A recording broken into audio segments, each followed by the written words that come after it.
আমাদের যেটা থাকে কি না টোটাল কত নাম্বার থাকে 150 নাম্বার। তো কিভাবে আছে না 2 ট্রান্সলেশনস,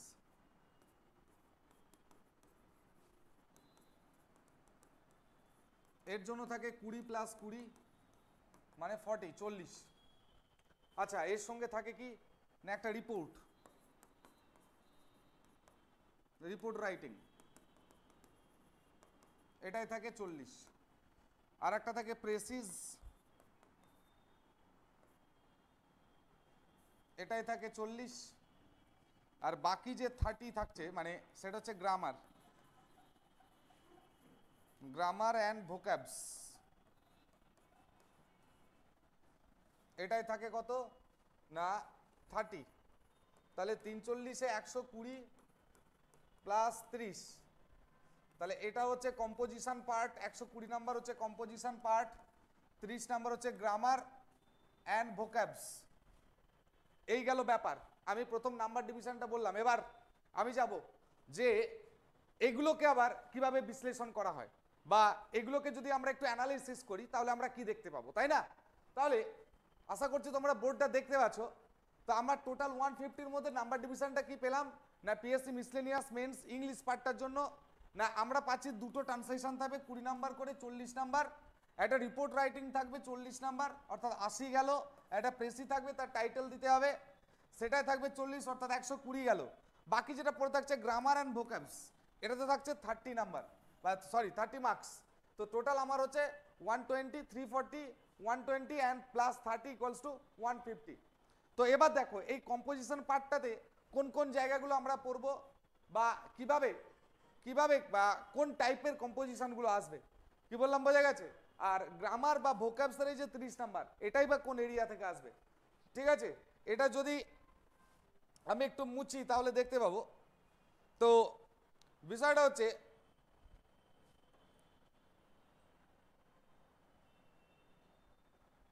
যদি আমি মুছি, দেখো আমি ট্রান্সলেশন দুটো বাদ দিলাম, সিম্পল দুটো ট্রান্সলেশন আসবে। তো মাথা রাখবে এই ট্রান্সলেশনগুলোর অ্যাকচুয়াল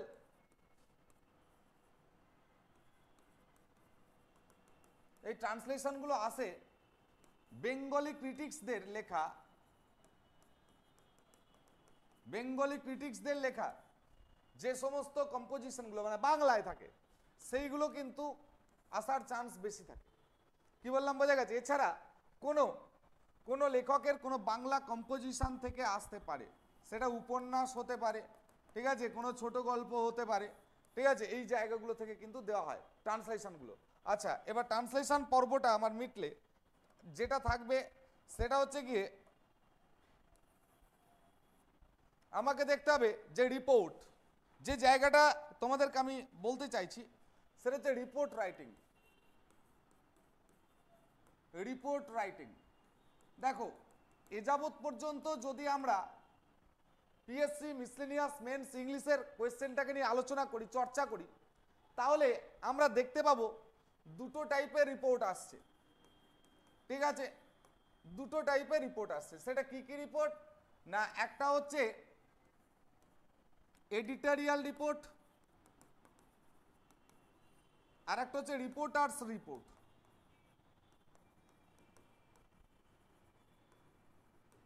ঠিক আছে, এবার তোমরা বলে স্যার এডিটোরিয়াল রিপোর্ট কি বা রিপোর্টার্স রিপোর্টই বা কি? দেখো মাথা রাখবে প্রথমে তোমাকে যেটা বুঝতে হবে সেটা হচ্ছে যে রিপোর্টার্স রিপোর্ট কি। এবার রিপোর্টার্স রিপোর্ট দুরকম হতে পারে বা অনেক রকম হতে পারে, তার মধ্যে মেনলি যেগুলো এসেছে এখন পর্যন্ত একটা হচ্ছে অ্যাক্সিডেন্টাল আর একটা হচ্ছে ইনসিডেন্টাল, ঠিক আছে? এই দু ধরনের রিপোর্টার্স রিপোর্ট এসেছে। কারণ কি আমরা কোনটাকে অ্যাক্সিডেন্টাল বলছি কোনটাকে ইনসিডেন্টাল বলছি, আগে রিপোর্টার্স রিপোর্টটা আমরা আগে বুঝবো। রিপোর্টার্স রিপোর্টটা যদি বুঝতে পারি তাহলে কিন্তু আমরা বুঝতে পারবো what is accidental and what is incidental. এবার দেখো আমি যদি রিপোর্টার্স রিপোর্ট মানে কি, ধরো কোনো একটা জায়গায় কোনো একটা ঘটনা ঘটলো, সেই ঘটনাটাকে তুমি যখন লিখছো অ্যাজ এ রিপোর্টার সেটাকে আমরা বলছি রিপোর্টার্স রিপোর্ট। সাপোজ ধরো এই কয়েক মাস বা বছর আগে আমরা দেখলাম বালাসোর ট্রেন অ্যাক্সিডেন্ট হয়েছে, ওড়িশার বালাসোরে। তো এই বালাসোর ট্রেন অ্যাক্সিডেন্টটা কি না ওই অ্যাক্সিডেন্টে গিয়ে আমরা দেখলাম কিভাবে অ্যাক্সিডেন্টটা হয়েছে, তার কারণ কি, অ্যাক্সিডেন্টটা হওয়ার ফলে কতজন লোক আহত হয়েছে, কতজন লোক নিহত হয়েছে, প্রথম কারা ছুটে এসেছে, কারা রেস্কিউ অপারেশন করেছে, গভর্নমেন্ট কি স্টেপ নিয়েছে, কি এনকোয়ারি হয়েছে, এই ধরনের যে রিপোর্টগুলো, অর্থাৎ ঘটনাস্থলে গিয়ে সেখান থেকে খবরটা নিয়ে এসে সেটাকে লেখা হচ্ছে রিপোর্টার্স রিপোর্ট। ঠিক আছে, সেটা দু ধরনের হতে পারে।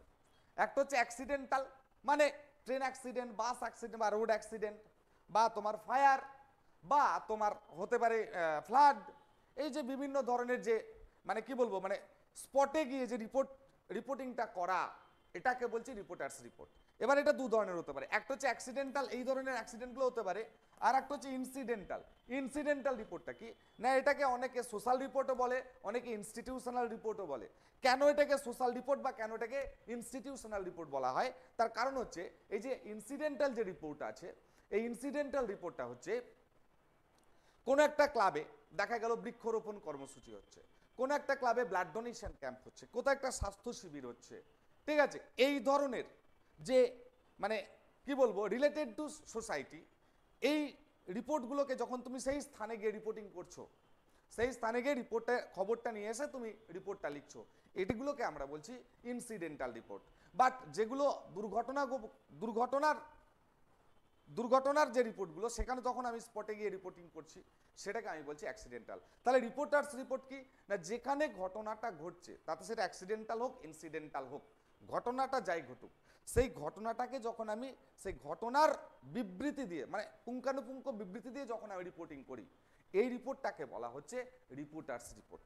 এবার এই রিপোর্টার্স রিপোর্ট থেকেই কিন্তু তৈরি হয় কি না এডিটোরিয়ালস রিপোর্ট। এবার তোমরা বলে স্যার রিপোর্টার্স রিপোর্ট থেকে কিভাবে এডিটোরিয়াল রিপোর্ট হয়, এবার বলি এডিটোরিয়াল রিপোর্ট মানে হচ্ছে একটা for the span of time, for number of incidents or accidents, the social or socio-economic impact of the particular incident or accident is called editorial report। অর্থাৎ ধরো বালাসোর ট্রেন অ্যাক্সিডেন্ট হয়েছে, বা তারপরে আমাদের আসামে ট্রেন অ্যাক্সিডেন্ট হয়েছে, নর্থ বেঙ্গলে মানে শিলিগুড়ির জলপাইগুড়ির মাঝখানে ট্রেন অ্যাক্সিডেন্ট হয়েছে।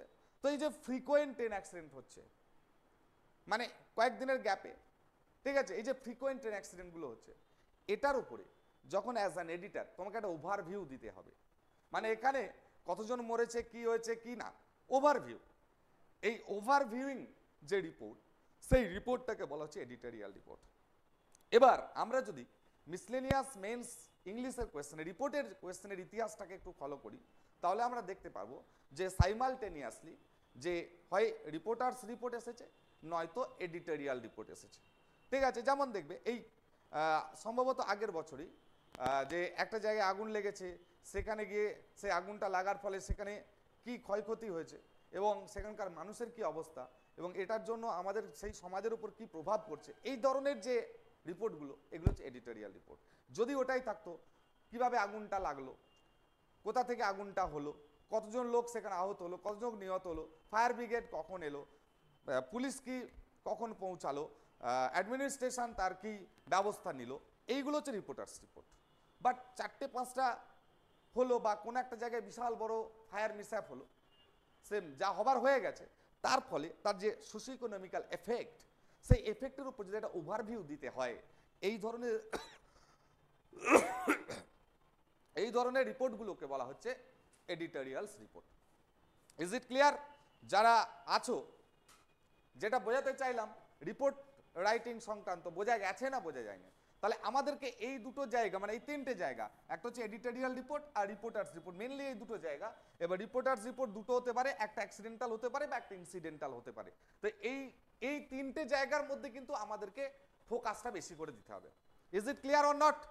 রিপোর্ট রাইটিং সংক্রান্ত বোঝা গেছে না বোঝা যায়নি? ক্লিয়ার হয়েছে না হয়নি? একদম। হ্যাঁ বাবা বলো।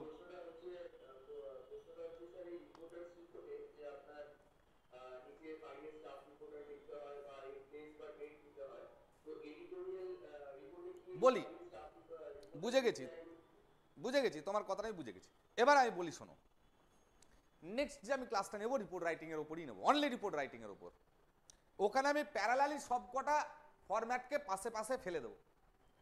যে সিমিলারিটি কোন জায়গাগুলো, ডিফারেন্স কোন জায়গাগুলো। এর আগেও আমি রিপোর্ট রাইটিং এর উপরে এরকম ক্লাস নিয়েছি, যদি গ্রাসরুট এডুকেশন ইউটিউব চ্যানেলটা ফলো করো, ওখানে রিপোর্ট রাইটিং বলে যদি ক্লাস মানে খোঁজো পেয়ে যাবে, কিন্তু দেখতে পারো। অথবা আমি নেক্সট দিন শুধুমাত্র রিপোর্ট রাইটিং এর উপর একটা নেক্সট উইকই ক্লাস নিচ্ছি।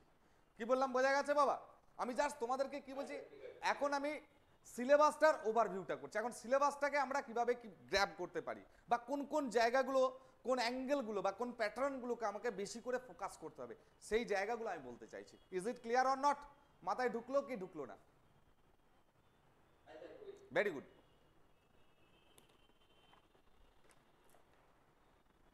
চলো, আচ্ছা এটা গেল রিপোর্ট রাইটিং।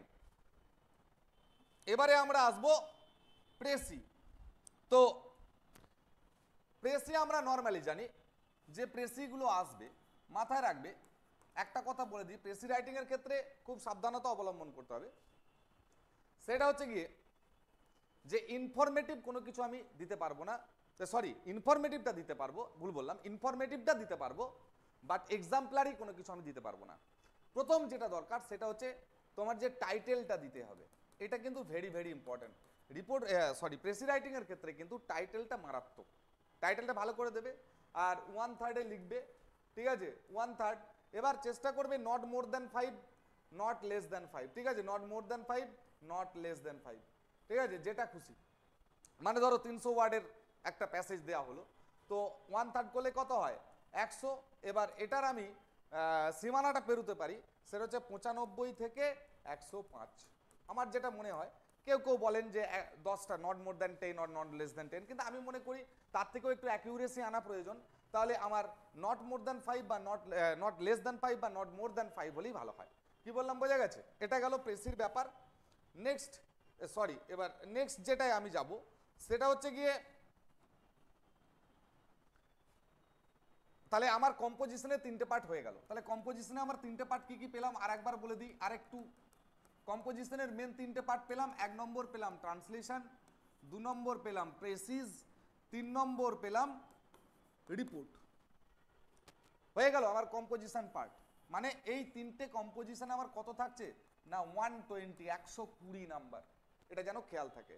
লাস্ট যে 30 নাম্বারটা পড়ে থাকছে প্লাস 30, এই যে 30টা পড়ে থাকছে, এই 30টা পেতে গেলে একটু পরিশ্রম করলেই পাওয়া যায়। এই জায়গাটা কে বসে আছে দখল করে, কার জন্য এই 30 মার্কসটাকে রাখা আছে না, grammar and vocabulary.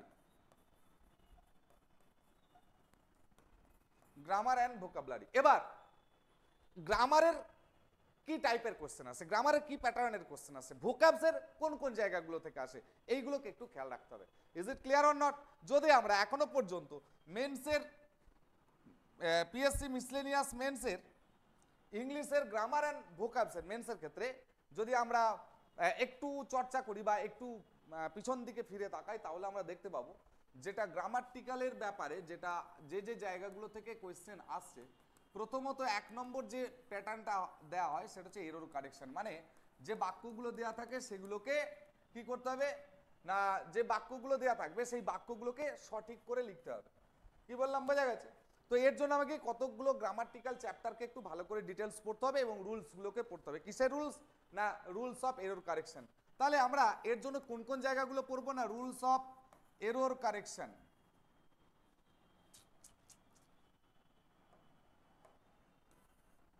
Rules of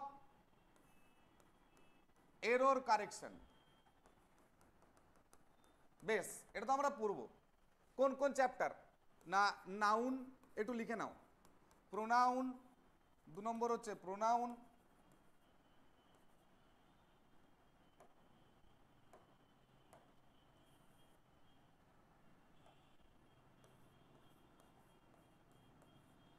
তিন নম্বর অ্যাডজেক্টিভ, 4 নম্বর ভার্ব, মানে হচ্ছে সাবজেক্ট ভার্ব এগ্রিমেন্টটা ভালো করে পড়তে হবে, সাবজেক্ট ভার্ব এগ্রিমেন্ট। 5 নম্বর পড়ব টেন্স। এই কটা জায়গা যদি আমি ঠিকঠাক ভাবে দেখে যেতে পাই, মোটামুটি এরর কারেকশনটা আমার এর সঙ্গে যেটা লাগে আরেকটু যেটা এর সঙ্গে প্রয়োজন সেটা হচ্ছে কি একটু প্রিপোজিশন আর নন ফাইনাইট ভার্বস, এই কটা জায়গা দেখলেই হয়ে যাবে। নন ফাইনাইট ভার্বস, এটা গেল এরর কারেকশনের জন্য। এবার শুধুমাত্র এই জায়গাটা এরর কারেকশনের জন্য নয়, এটা কিছু ক্ষেত্রে ফিলিং ব্ল্যাঙ্কসেও কাজ দেবে। কেন ফিলিং ব্ল্যাঙ্কসটা আসবে প্রিপোজিশন থেকে ম্যাক্সিমাম আসে। এছাড়াও ভোকাবসের যে জায়গাগুলো আছে সেটা আমি পরে যাচ্ছি। এটা লেখা হয়েছে মুছবো বা স্ক্রিন, তোমরা ওই ফোনে যেহেতু দেখছো স্ক্রিনশট নিয়ে নিতে পারো, স্ক্রিনশট হবে তো এটা, ঠিক আছে? হ্যাঁ, স্ক্রিনশটটা নিয়ে নিতে পারো। তো যাই হোক, এবার আমি যেটাই যাব সেটা হচ্ছে গিয়ে ভোকাবস। আচ্ছা,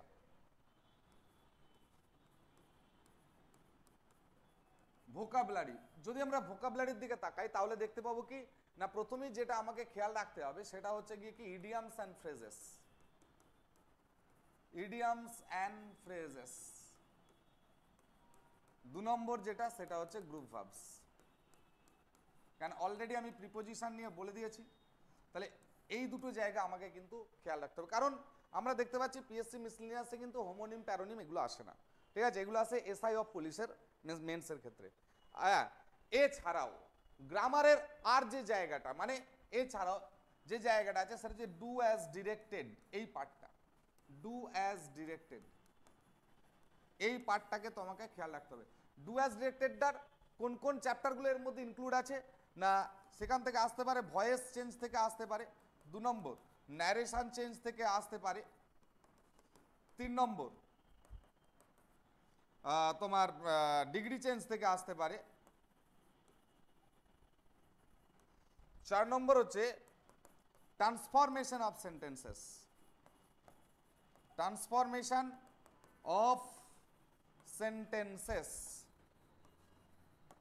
এবার ট্রান্সফরমেশন অফ সেন্টেন্সেসে আবার 3টে পার্ট আছে, সেগুলো কি কি না, আমি ওপর দিকটা একটু মুছছি, ওপর দিকটা আশা করি লেখা হয়ে গেছে। ট্রান্সফরমেশন অফ সেন্টেন্সেসটা যদি আমরা দেখি তাহলে কি দেখতে পাবো না, এর আবার 3টে পার্ট আছে। কি কি না, একটা হচ্ছে তোমার simple complex compound, simple complex compound,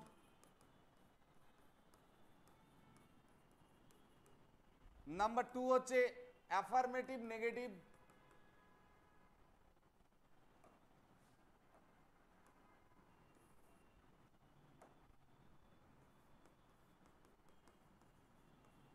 affirmative negative, and number 3 হচ্ছে তোমার হচ্ছে এক্সক্লামেটরি টু অ্যাসার্টিভ থাকতে পারে, বা এর ভাইস ভার্সা থাকতে পারে, অ্যাসার্টিভ টু এক্সক্লেমেটরি, অথবা তোমার থাকতে পারে ইন্টারোগেটিভ টু অ্যাসার্টিভ বা assertive two interrogative.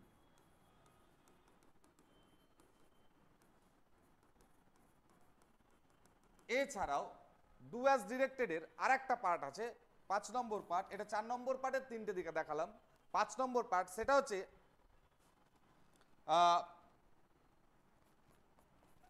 Interchange of parts of speech in the sentence, ঠিক আছে? মানে বাক্যের মধ্যে ধরো বলা হলো যে হি গিভস ওয়াটার এভরিডে, সে টু দ্য প্ল্যান্টস বা টু দ্য ট্রি, সে গাছকে প্রতিদিন জল দেয়। এবার বলবে তোমার ওয়াটারের তল আন্ডারলাইন করে নেবে, দিয়ে দেবে যে use the verb form of water and rewrite the sentence, ঠিক আছে? এই ধরনের এইটা interchange of parts of speech in the sentence মানে হচ্ছে ওটাই। কি বললাম বুঝতে পারলে? যে ধরো তুমি বললে he gives water to the tree everyday, সে প্রত্যেক দিন গাছে জল দেয়। এবার ওখানে ওয়াটারটা কি নাউন হিসাবে আছে, এবার ওর তল আন্ডারলাইন করে দিয়ে বলবে বা ওটাকে বোল্ড করে দিয়ে ব্র্যাকেটে লেখা থাকবে যে use the verb form of water and rewrite the sentence, ঠিক আছে? যে ওয়াটারের ভার্ব ফর্মটা ইউজ করে বাক্যটাকে তুমি আবার লেখো। তাহলে তোমাকে তখন কিভাবে বাক্যটা লিখতে হবে না, হি ওয়াটার্স দ্য ট্রি এভরিডে। তাহলে এই যে জিনিসটা এটা হচ্ছে interchange of parts of speech. এই ধরনের কোয়েশ্চেনও কিন্তু আসতে পারে। Is it clear? এই জায়গাটা বোঝাতে পারলাম interchange of parts of speech in the sentences. এটা বোঝাতে পারলাম না? ক্লিয়ার হয়েছে না হয়নি? Very good. এছাড়াও আর একটা জায়গা পড়ে রইল ডু অ্যাজ ডিরেক্টেড এর, এটা লেখা হয়েছে কি? আমি বুঝতে পারি কি? প্রত্যেকে লেখা হয়েছে তো? স্ক্রিনশট নিয়ে নিতে পারো। এবার দেখো আর একটা যেটা ডু অ্যাজ ডিরেক্টেডে একটুখানি হলেও ওটাকে একটু চোখ বুলিয়ে রাখতে হবে, সেটা হচ্ছে জয়েনিং অর স্প্লিটিং।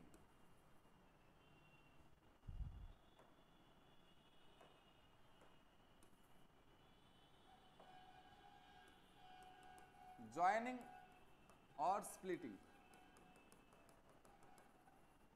এই দুটো জায়গা কিন্তু একটু খেয়াল রেখো, তাহলেই হয়ে যাবে। কি বললাম বোঝা গেছে না বোঝা যায়নি? ক্লিয়ার হয়েছে না হয়নি? Is it clear or not? মাথায় ঢুকেছে না ঢোকেনি? এই গেল তোমাদের টোটাল 150 নম্বরের সিলেবাস থেকে ওভারঅল একটা তোমাদেরকে আমি বলে রাখলাম যে কোন কোন জায়গাগুলো আমাকে পড়তে হবে, কোন কোন জায়গাগুলো কিভাবে এগোতে হবে, তার জন্য কোন কোন চ্যাপ্টার কি কি টাইপের কোয়েশ্চেন, কোন প্যাটার্ন, কি অ্যাঙ্গেল। ইজ ইট ক্লিয়ার প্রত্যেকের? বোঝা গেছে না বোঝা যায়নি? Very good. এবার আমরা আসছি ট্রান্সলেশনে। আজ কম্পোজিশনের একটা পার্টই রেখেছি, সেটা হচ্ছে ট্রান্সলেশন। বাকি গ্রামার আর ভোকাবস কিছু রেখেছি। দেখো এখানে যেটা আছে একটা দেখো দেওয়া আছে, ট্রান্সলেশন দেওয়া আছে, একটা সহজ দেখে দেওয়া আছে। সময়ানুবর্তিতার চর্চা করতে হবে এবং এটাকে অভ্যাসে পরিণত করতে হবে। আমাদের শৈশবকাল হতেই বিভিন্ন কাজের মধ্য দিয়ে তা অর্জন করতে হবে। শৈশবকাল বীজ বপনের সময়, এ সময়ে সংগঠিত অভ্যাস আমাদের সারা জীবনব্যাপী চলমান হয়ে থাকবে। সব কিছু যথা সময়ে করাই আমাদের উদ্দেশ্য হওয়া উচিত। এবার এই বাক্যগুলোকে আমি সেন্টেন্স বাই সেন্টেন্স অ্যারেঞ্জ করেছি। কিভাবে না এবার দেখো এই জায়গাটা আমি গ্যাপটা কেন রেখেছি, যাতে করে তোমরা বলবে আমি লিখবো, আমি বলবো তোমরা লিখবে, এটা নয়। তোমরা আমাকে বলবে আমি লিখবো, মাইক অন করে বলবে। দেখো প্রথম বাক্যটাকে, দাঁড়াও আগে আমাকে বোঝাতে দাও বিষয়টা। আগে ট্রান্সলেশন করতে গেলে যে বাক্যটা পাবে, আগে প্রথমেই তোমার উচিত হচ্ছে দেখা, বাক্যটাকে ভালো করে দেখা যে এই বাক্যটা কি ধরনের বাক্য। না কি ধরনের বাক্য বলতে না, আমাদের 5টা ধরনের বাক্য আছে। কি কি? অ্যাসার্টিভ মানে বিবৃতিমূলক, ইন্টারোগেটিভ প্রশ্নবোধক, ইম্পারেটিভ অনুজ্ঞাসূচক, অপটেটিভ ইচ্ছামূলক বা প্রার্থনামূলক, আর লাস্ট আছে এক্সক্লেমেটরি মানে আবেগসূচক বা বিস্ময়সূচক। এবার এই 5টা সেন্টেন্স এর 5টা মানে প্যাটার্ন আলাদা, এর 5টা ফরম্যাটটা আলাদা। তাহলে প্রথমে দেবো নিয়মানুবর্তিতার চর্চা করতে হবে। তাহলে এই বাক্যটা কি বাক্যে না আমরা দেখতে পাচ্ছি এটা অ্যাসার্টিভ সেন্টেন্স। তাহলে অ্যাসার্টিভ সেন্টেন্স হলে বাংলায় কি থাকে না, বাংলায় থাকে কর্তা, কর্ম, শেষে থাকে ক্রিয়াপদ। আর ইংলিশের ক্ষেত্রে কি হয়, প্রথমে থাকে সাবজেক্ট, তারপরে ভার্ব, মানে ক্রিয়াপদটা ভার্বটা মাঝে চলে আসে, অবজেক্ট বা কমপ্লিমেন্ট পার্টটা চলে যায় শেষে। তাহলে সেই জায়গায় দাঁড়িয়ে আমরা যদি দেখি সময়ানুবর্তিতা এটা সাবজেক্ট, করতে হবে এটা হচ্ছে ভার্ব, চর্চা, ঠিক আছে, চর্চা করতে হবে এটা হচ্ছে পুরোটাই ভার্ব, ঠিক আছে। এবার দেখো সময়ানুবর্তিতা এর ইংরেজি কি? হ্যাঁ, এবার দেখো এইখানে এই করতে হবে তার মানেটা কি? এই জায়গায় ক্রিয়াপদান্তকরণটা কিভাবে করা আছে? করতে হবে এই জায়গায় ক্রিয়াপদান্তকরণটা কিভাবে করা আছে না ইতে, দেখো ইতে আছে না, মানে ক্রিয়া প্লাস ইতে। তাহলে ক্রিয়া প্লাস ইতে দ্বারা যদি উদ্দেশ্য বোঝায় তখন কি ইংরেজিতে কি থাকে না 2 + V1। বোঝাতে পারলাম না? এই জায়গাটা বোঝাতে পারলাম না? পেরেছি। তাহলে সময়ানুবর্তিতা মানে কি বলো? টাইম ম্যানেজমেন্টটা ঠিক এলো।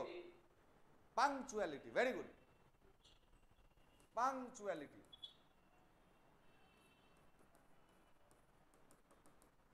কি করতে হবে? চর্চা করতে হবে। তাহলে পাংচুয়ালিটি ইজ টু বি, চর্চা করতে হবে মানে কি? অনুশীলন করতে হবে মানে প্র্যাকটিসড। বোঝা গেল? এবং বলো বাবা, মাস, হ্যাঁ অবশ্যই করে দেবে। এবার মাস কেন করতে,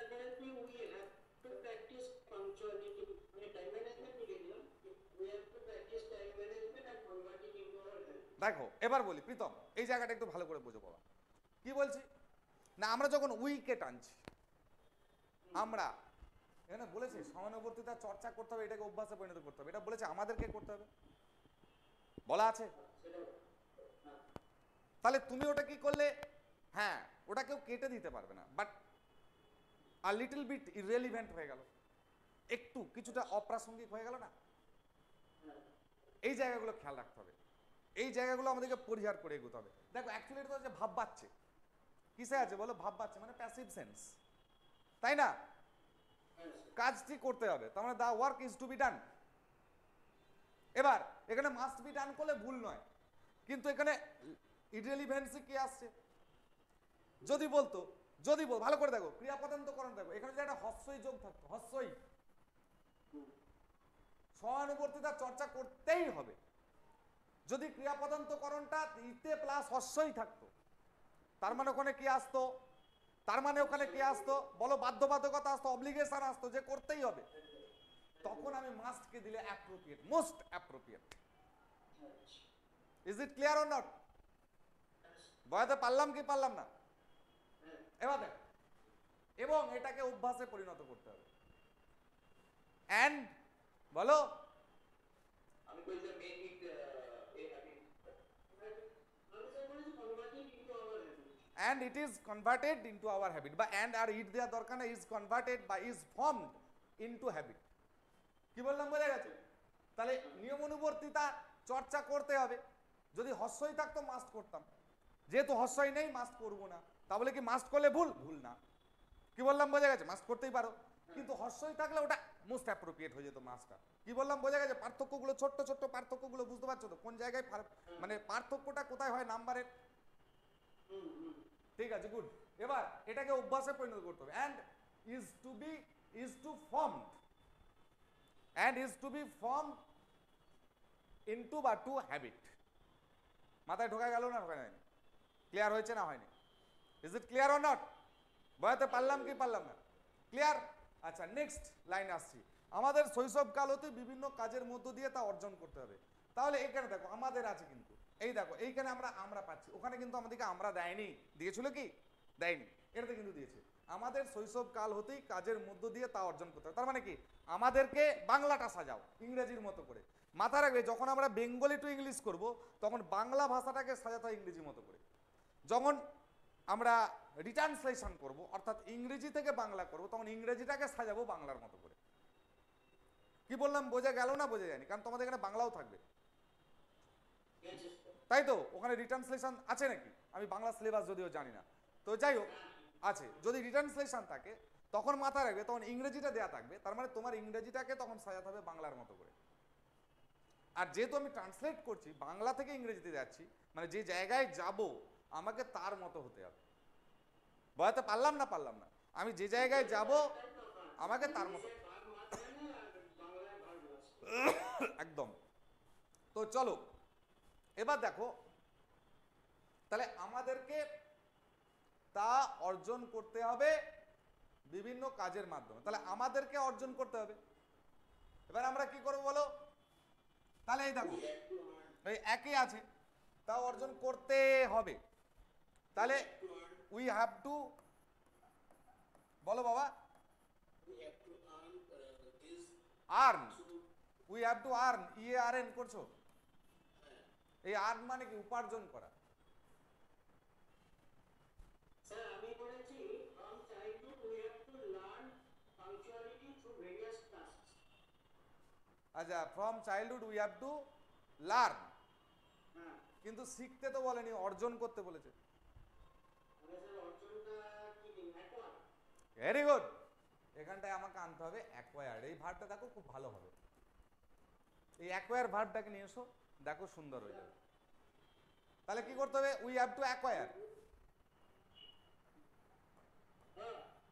উই হ্যাভ টু অ্যাকোয়ার, আমাদেরকে অর্জন করতে হবে।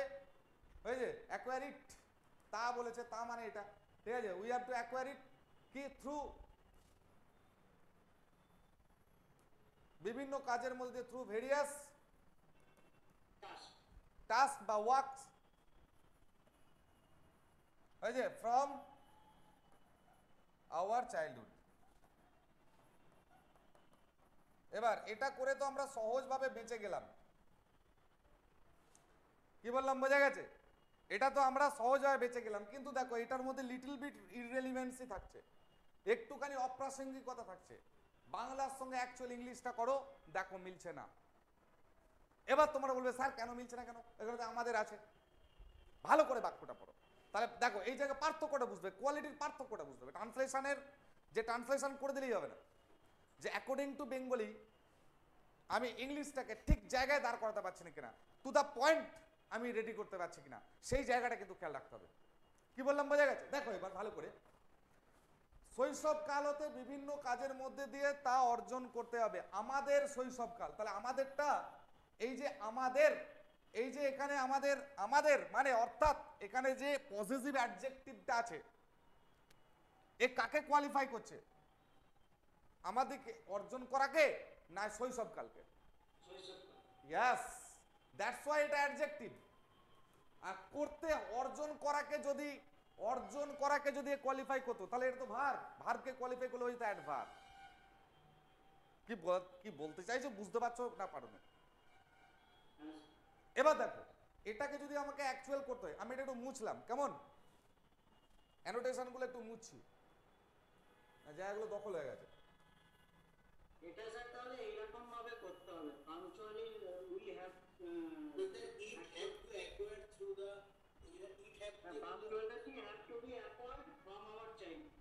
ভেরি গুড, একদম একদম ইট দিয়ে শুরু করো। আরে বাবা এই দেখো ভালো করে বুঝলি, ভালো করে বাক্যটাকে অ্যানালিসিস করো বাংলা, তাহলে ইংরেজিটা পেয়ে যাবে। আমাদের শৈশবকাল হতে বিভিন্ন কাজের মধ্যে তা অর্জন করতে হবে, তাহলে তাটা তো এটাই, মানে তাটা মানে কি, এই তাটা তো হচ্ছে এই নিয়মানুবর্তিতাটা। বুঝতে পারলাম না, পারলাম না? তার মানে এটা ইট, এবার আমি উপরে লিখবো, it is to be acquired, it is to be acquired, এটাকে অর্জন করে নিতে হবে। কিসের মাধ্যমে? থ্রু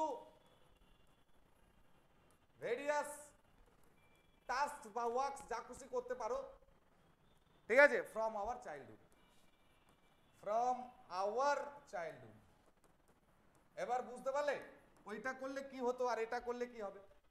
যদি আমরা উই দিয়ে করতাম কেটে দিতে পারবে না, ভুল বলতে পারবে না, but to the point answer বা মোস্ট অ্যাপ্রোপ্রিয়েট আনসার, দুটোর মধ্যে পার্থক্য হচ্ছে কি হচ্ছে না? Is it clear or not? সেটা আমি বলতে পারবো না, ওটা আমার পক্ষে কখনোই বলা সম্ভব নয়, যিনি খাতা দেখবেন তিনি জানেন। ওটা বলা মানে আমার বাড়িও বলা হয়ে যাবে, মিথ্যা বলা হয়ে যাবে, তোমাদেরকে মিথ্যা আশ্বাস দেওয়া হবে। মাথা রাখবে, গ্রাসরুট এডুকেশনের ট্যাগলাইন একটাই, আমরা কি করি? আশ্বাস নয়, আমরা বিশ্বাস যোগাই। তাই আমাদের কাজ হচ্ছে তোমাদেরকে কনফিডেন্ট করে দেওয়া, তোমাদের মধ্যে কনফিডেন্স লেভেলটাকে গ্রো করা। মিথ্যা আশ্বাসে ভুলিয়ে কোনো লাভ নেই। চলো ওসব বাদ দাও, নেক্সট লাইন কি আছে দেখবো। শৈশবকাল বীজ বপনের সময়, শৈশবকাল বীজ বপনের সময়, বলো তোমরা এটা কি করবে?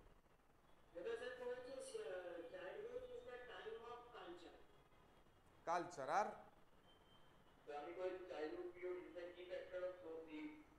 আরেকবার বলো।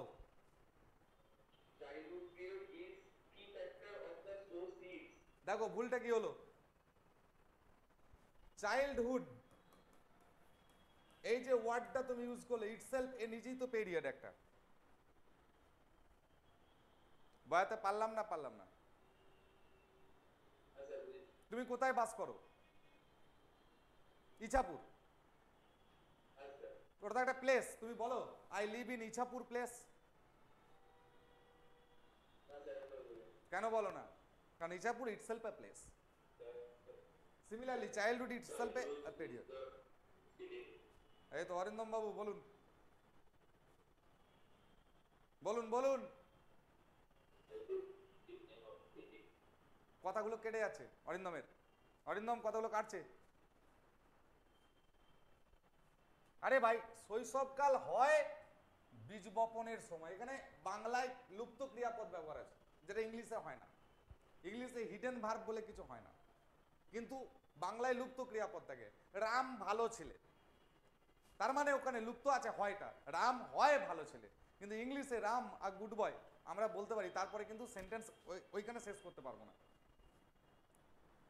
কিন্তু বাংলাতে লুপ্ত ক্রিয়াপদ ইউজ করা যায়, কিন্তু ইংলিশে নয়। আমাকে বলতে হবে Ram is a good boy, কিন্তু বাংলায় থাকবে রাম ভালো ছেলে। সেরকম শৈশবকাল বীজ বপনের সময়, তার মানে কি শৈশবকাল হয় বীজ বপনের সময়, তাহলে শৈশবকাল ইংরেজি করো চাইল্ডহুড, তারপরে হয় মানে ইজ কিসের সময়, টাইম অফ কি বলো, বীজ বপনকে কি বলে? সোয়িং। এবার দেখো, যদি আমরা করি এইভাবে না করে, যদি আমরা একটু বাক্যটাকে ঘুরিয়ে দিই তাহলে কি পাবো? যদি আমরা এটাকে একটু অ্যানালিটিক্যালি আলোচনা করি তাহলে কি পাবো না,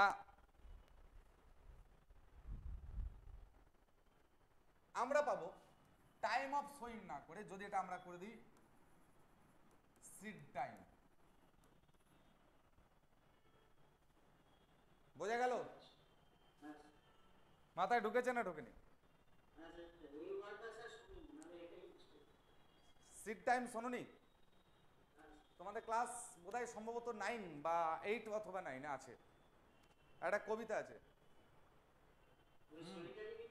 না না না না না, সলিটারি রিপার না, এটা একটা ওই মানে ঠিক ফেমাস, অত ফেমাস কবি নয়, কিন্তু ওই নেচার দিয়ে কবিতাটা আছে আর কি, বোধহয় মাইল্ড আপন দ্য মিস্ট এরকম কবিতাটা না, ঠিক আছে? ওই ওই কবিতাটাতে হয়তো আছে সিড টাইম একটা আছে, এই স্প্রিং টাইম যখন আসে ইটস হারভেস্টিং ফর সিড, এই ধরনের আছে, ঠিক আছে? তো যাই হোক, এই সময়ে গঠিত অভ্যাসই আমাদের সারা জীবনব্যাপী চলমান থাকবে।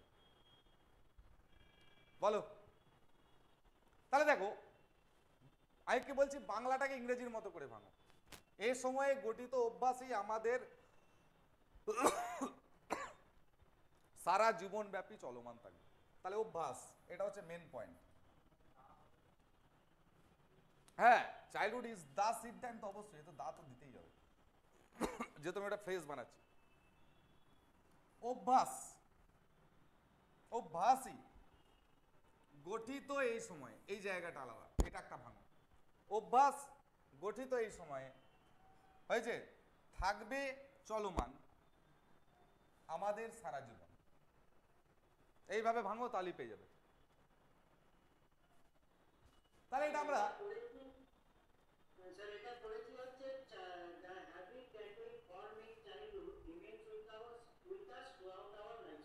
আচ্ছা আরেকবার প্রথমটা বলো তো, যেখানটা সাবজেক্টটা বানাচ্ছ, সাবজেক্টিভ ফ্রেজটা যেখানটা বানাচ্ছ ওখানটা আরেকবার বলো।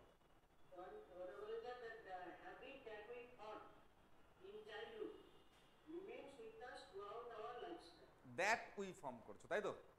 আচ্ছা তাহলে বলো, আচ্ছা দ্যাট দিয়ে না করে ওটাকে একটু ঘুরিয়ে দাও না, তাহলেই হয়ে যাবে। সোমেন বলো, হ্যাঁ করতে পারো, সোমেন বা সায়েদ, প্রীতম, তো প্রীতমের তো হলো, অরিন্দম বলো, অরিন্দম বা সোমেন বা ফারাদ বলো। আরে ভাই অভ্যাসী মানে অভ্যাসটা, দ্য হ্যাবিট। আমি লিখেছি every habit sir continue to the life long in this period. বলো বলো, every habit sir continuing to the life long in this period. প্রথমটা বলো, দিস টাইম পিরিয়ড। প্রথমটা বলো, প্রথমটা। Every habit sir continue. Every habit, every habit কি করে হয়? তাহলে দ্য হ্যাবিট, আরে ভাই অ্যাডজেক্টিভ ফর্মে নিয়ে চলে এসো না। ফর্মড ইন দিস টাইম, অনেকভাবে করা যায়। The habit form in this time, হয়েছে? The habit form in this time, অভ্যাস এই সময়ে গঠিত অভ্যাস কি করতে হবে? চলমান থাকবে, ঠিক আছে? তাহলে ক্রিয়াপদ প্লাস বে, আমরা এটাকে এইভাবেও করতে পারি, will continue, will continue through out our life, through out our life. কারণ দেখো এখানে আমাদের যেটা, সেটা হচ্ছে সারা জীবনকে কোয়ালিফাই করছে, তাই উইকে আমরা এখানে আনবো। বোঝাতে পারলাম না পারলাম না? এবার যদি এটাকে আরেকটু ভেঙে আরেকটু করে করি তাহলে কি পাবো না, তাহলে এটা পাবো যে the habit formed at this time will continue all through our life.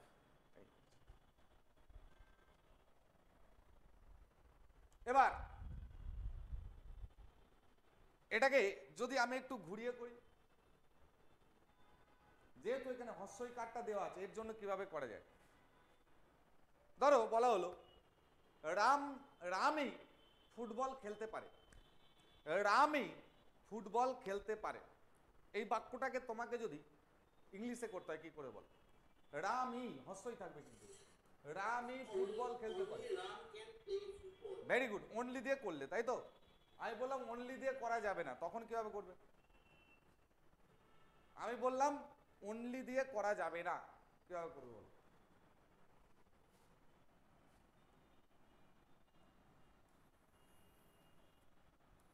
তাহলে এরকম করতে হবে, nobody except Ram can, nobody but Ram can play football. আরে পাগল, এটা খুব সহজ জিনিস। কি বলেছে? এই সময়ে গঠিত অভ্যাসই এই যে হস্যইটা আছে, তাহলে ইট ইজ দিয়ে করতে হয়, it is Ram who can play football. বুঝতে পারলাম? তাহলে সেই রকম আমরা করব।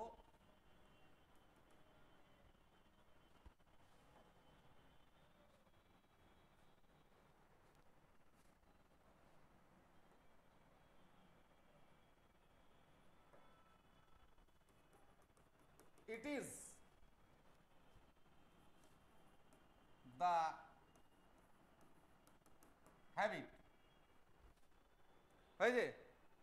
কিন্তু এখানে দেখো যদি আমি ইট ইজ দিয়ে করি, এরপরে আমি যেটা দেখাবো ডিউরিং দিস টাইম বা during this period,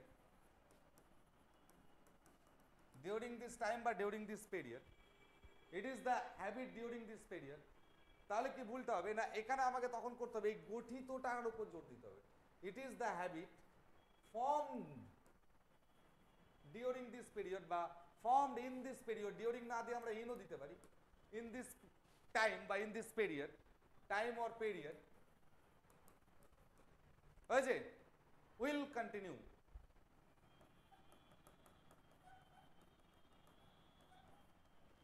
through out our lives. বলতে পারলাম না পারলাম? দরকার নেই, কারণ আমি এখানে পাস্ট পার্টিসিপল অলরেডি ইউজ করে দিয়েছি, ওই জন্য আমার আর রিলেটিভ প্রোনাউনের দরকারই নেই, কারণ আমি এটা কি করছি, it is habit that formed বলছো তো। কিন্তু যদি আমি এখানে একটা কমা মেরে দিই আর আমার কোনো দরকারই নেই দ্যাটের, কেন দরকার নেই? তাহলে এখানে একটু গ্রামাটিক্যাল রুলসটা বলে দিই, ঠিক আছে? দেখো বলছি, দ্য পেন আই বট, হয়েছে? The pen I bought lost today, sorry lost, এটুকুই দিলাম, টুডেটা বাদ দাও। এবার দেখো এখানে দেখো দুটো ভার্ব আছে, একটা হচ্ছে বট আর একটা হচ্ছে লস্ট, ঠিক আছে? বট মানে কি? কেনা, কি কিনেছি? কি? পেন। তাহলে এই বট ভার্বের অবজেক্ট কে? পেন। আচ্ছা, লস্ট মানে কি? হারিয়েছি। কি হারিয়েছি? লস্ট, যেটা লস্টের কে? পেনই। তাহলে যখন দুটো ভার্বের অবজেক্ট একই হয়ে যায়, প্যারালালিজম রাখতে মাঝে কোনো রিলেটিভ প্রোনাউনকে ইউজ করা যায় না। বুঝতে পারলাম না পারলাম না? ক্লিয়ার না? ক্লিয়ার না? এবার দেখো এখানে ইজ ভার্ব, এর কে? হ্যাবিট, ফর্ম ভার্ব কে? হ্যাবিট। তাই মাঝে আমি যদি কমা দিয়ে দিই আর আমার কোনো রিলেটিভ প্রোনাউনের প্রয়োজন পড়বে। মাথায় ঢুকলো কি ঢুকলো না? Very good. চলো নেক্সট কি আছে? সবকিছু যথা সময়ে করাই আমাদের উদ্দেশ্য হওয়া উচিত। কি করবে বলো এটা?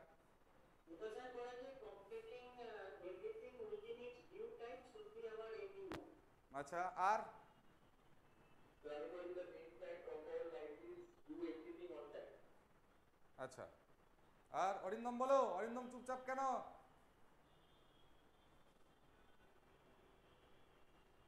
আর কে আছে? অরিন্দম বলো ভাই, ফারাদ আছে, আর আর কেউ নেই, ঠিক আছে বলো। আচ্ছা ঠিক আছে ঠিক আছে। ফারাদ কি করেছো? সবকিছু যথা সময়ে করাই। Our target should be do everything in time. Very good, তাই করো। এটা দুরকম ভাবে করতে পারো, যেমন আছে সেই ফরম্যাটে রাখতে পারো, হয়েছে? To do at right time, এই ফরম্যাটে আসতে পারো, হয়েছে? শুড বি আওয়ার মটো বা এইম, বাট তোমার হচ্ছে টার্গেট, যা খুশি করতে পারো, ঠিক আছে? আর কি করা যেতে পারে না, আমাদের উদ্দেশ্য হওয়া উচিত, তাহলে আওয়ার মটো শুড বি, দিয়ে ড্যাশ দিয়ে দাও, সিঙ্গেল কোটেশনের মধ্যে রাখো, হয়েছে? টু ডু অল অ্যাট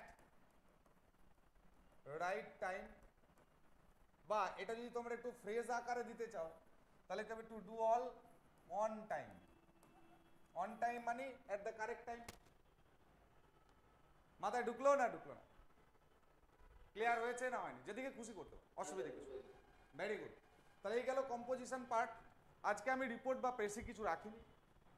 এবারে এনেছি গ্রামাটিক্যাল কারেক্ট, যেটা তোমাদের এরর কারেকশন আসে, correct the following sentences and rewrite, মানে শুধুমাত্র তোমার কোথায় ভুল আছে কারেক্ট করলে হবে না, কারেক্ট করে কারেক্ট বাক্যটাকে লিখতে হবে। কি বললাম, বোঝা গেছে না বোঝা যায়নি? আচ্ছা, এবার দেখো যেটা আমাদের দেখার বিষয়, I have been in the United States since a year. কি ভুল আছে বলো তো বাক্যটায়?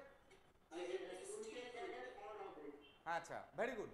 সিন্সের জায়গায় হবে ফর, তার মানে আমাকে লিখতে হবে I have been in the United State for a year, ঠিক আছে? এবার কেন ফর করলাম? গ্রামার মানে ওখানে কিন্তু লজিক রাখতে হবে, তোমাকে লিখতে হবে না পরীক্ষার খাতায়।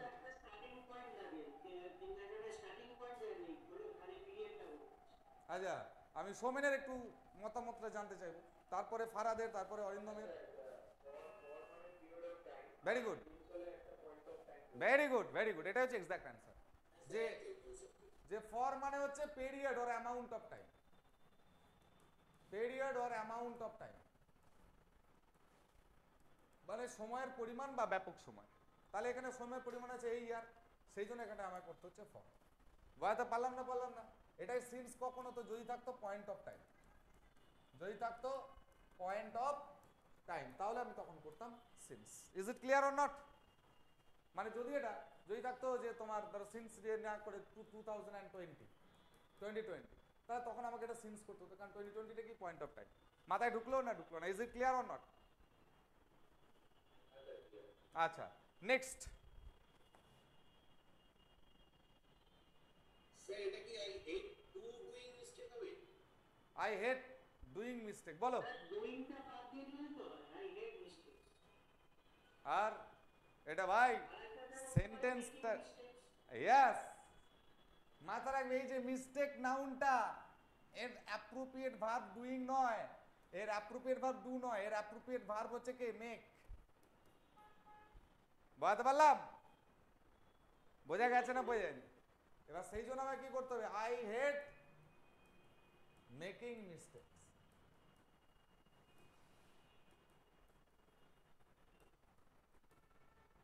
তারপরে she recommended me that I take a few days off from work. বলো কি বলো? আচ্ছা, আর বাকি একজন বলেছে ফর্মের তলা, মানে ফর্মেটটাকে আমি ইয়ে করলাম, ডিটেক্ট করলাম। আর আর আর আর আর বাকিরা বাকিরা বলো বলো, ঝটপট বলো, ঝটপট বলো।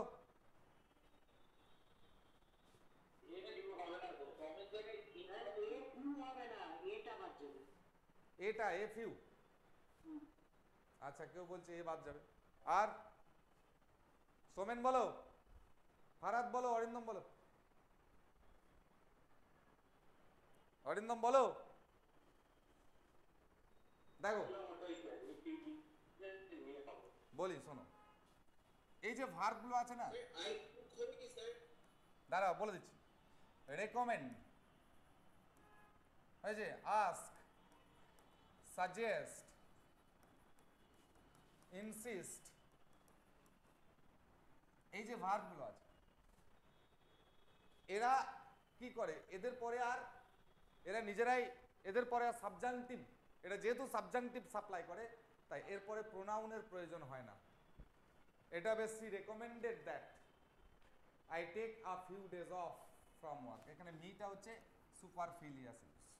এই যে ভার্বগুলো আছে এরপরে কিন্তু আমরা যদি এরা সাবজাংটিভ সাপ্লাই করে বা সাবজাংটিভ হিসেবে ব্যবহৃত হয় তাহলে এদের পরে আর আমরা কখনো প্রোনাউনকে ইউজ করতে পারবো না। কোন কোন ভার্বগুলো?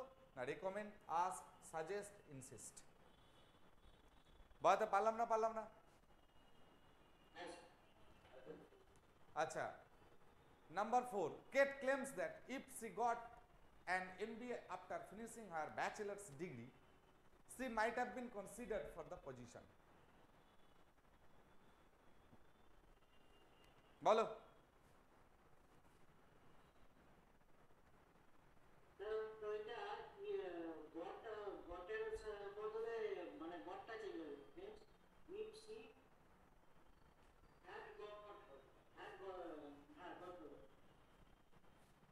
আচ্ছা দেখো, কেট ক্লেমস করছে যে যদি সে পেত এমবিএ ডিগ্রিটা ব্যাচেলর ডিগ্রির পরই তাহলে সে হয়তো পজিশনটার জন্য বিবেচিত হতো। আচ্ছা গডটা কি টেন্সে আছে বাবা?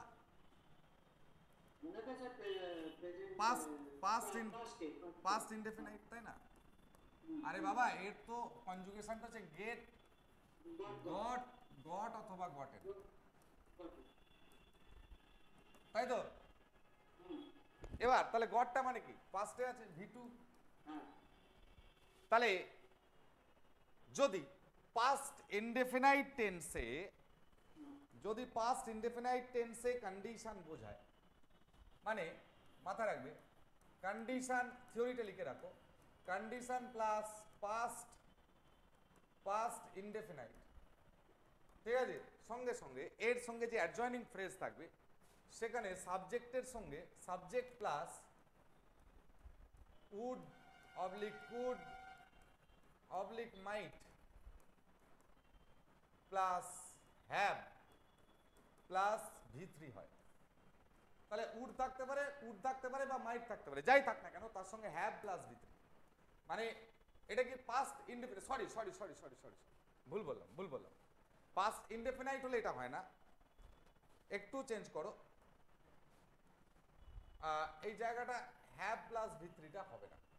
এটা যদি পাস্ট ইনডেফিনাইট হয় তাহলে আমাকে করতে হবে কি না, subject plus would could might plus ভি1 এটুকু করতে হবে, প্লাস অবজেক্ট অথবা কমপ্লিমেন্ট। তাহলে দেখো বলছে কেট ক্লেমস দ্যাট, কেট দাবি করছে ইফ সি গট, তাহলে গট মানে কি? পাস্ট ইনডেফিনাইট, আর ইফটা হচ্ছে কন্ডিশন, তাহলে কন্ডিশন প্লাস পাস্ট ইনডেফিনাইট। তাহলে এর যে অ্যাডজয়নিং ক্লজ অর্থাৎ C might have been considered, এই জায়গাটা কি চেঞ্জ করতে হবে? যেহেতু গট আছে তাই আমাকে কি করতে হবে? শুধু মাইটটা রাখবো আর হ্যাভ প্লাস ভি3 করতে পারবো না, তাহলে মাইট প্লাস ভি1 করতে হবে। তাহলে সি মাইট বি কনসিডার্ড, তাহলে এখানে বিনটাকে ভি1 আনলে কি হবে না, বি হয়ে যাবে, বি ওয়াজ বিন, তাই না? এই দেখো বি ভার্বের কনজুগেশনটাতে লিখবো, বি পাস্ট টেন্স হচ্ছে ওয়াজ, এর হচ্ছে বিন বা ওয়ারও হতে পারে প্লুরালে। তো তাহলে এখানে আবার ভি1টা আনতে হবে, তাহলে ভি1 মানে কি? বি, তাহলে might be considered for position. বুঝতে পারলাম না? Is it clear or not? Very good. Next, we thought we are going to expand this year, but we actually have less people now than we did 2 years ago. দেখি এটাকে বলতে পারে।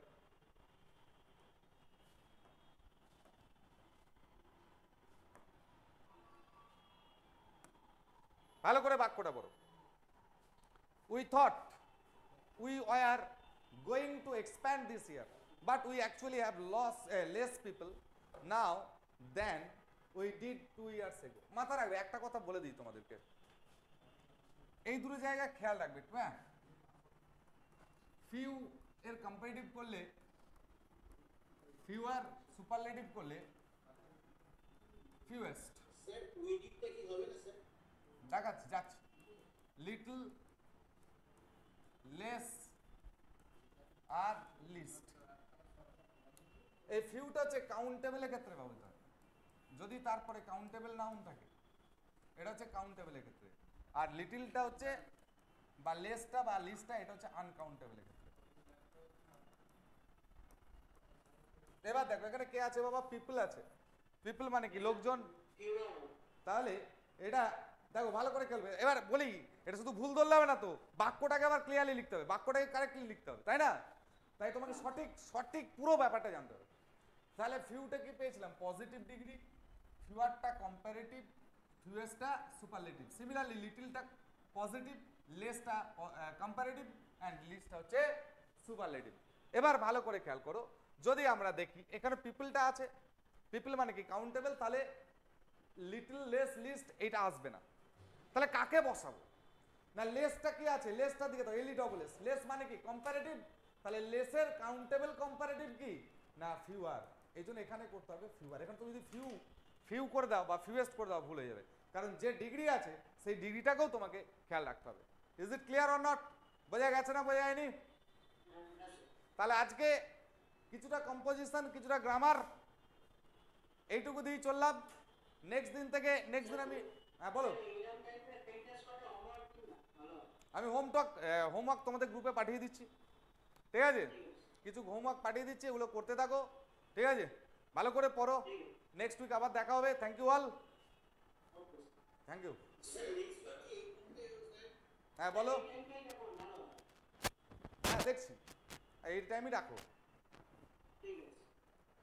ঠিক আছে, ঠিক আছে।